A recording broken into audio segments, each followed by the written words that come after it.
এই বুড়ি সারা জীবন মানুষকে অবহেলা করেছিল, কিন্তু জীবনের শেষ দিনে এমন একটা ঘটনা ঘটল যা তার চোখ খুলে দিল। এই গল্পটা শেষ পর্যন্ত শুনুন। গল্প শুরু। একটা ছোট গ্রামে থাকত এক বুড়ি।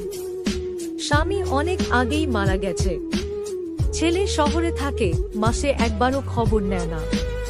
বুড়ি কারো সাথে ভালো ব্যবহার করত না। কেউ সাহায্য চাইলে বলতো, আমার নিজেরই তো কষ্ট, তোমারটা দেখব কিভাবে। গ্রামের মানুষ ধীরে ধীরে তার থেকে দূরে সরে গেল। কষ্টের দিন। একদিন বুড়ি খুব অসুস্থ হয়ে পড়ে। ঘর অন্ধকার, রান্না নেই, শরীর জ্বরে পুড়ছে। সে ভাবল, আজ যদি কেউ একটু পানি দিত। কিন্তু কাউকে ডাকবার মতো সম্পর্ক তার ছিল না।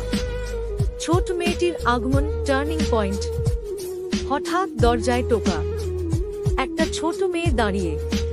সে বলল, দিদিমা, আপনি ভালো আছেন? বুড়ি অবাক।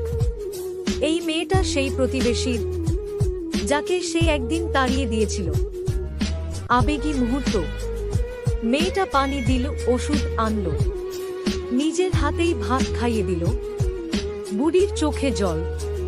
কাঁপা গলায় বলল, আমি তো তোমার মায়ের সাথে খারাপ ব্যবহার করেছিলাম। মেয়েটা হাসল। মা বলেছে, কষ্টে থাকা মানুষকে কখনো ফিরিয়ে দিতে নেই। পরিবর্তন।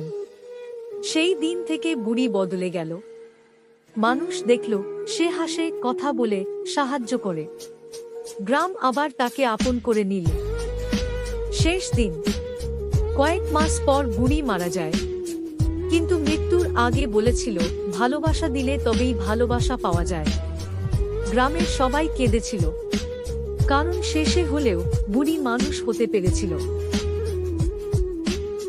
শেষে এই গল্পটা যদি আপনার হৃদয় ছুঁয়ে যায়, তাহলে এমন আরও গল্প পেতে চ্যানেলটা সাবস্ক্রাইব করুন।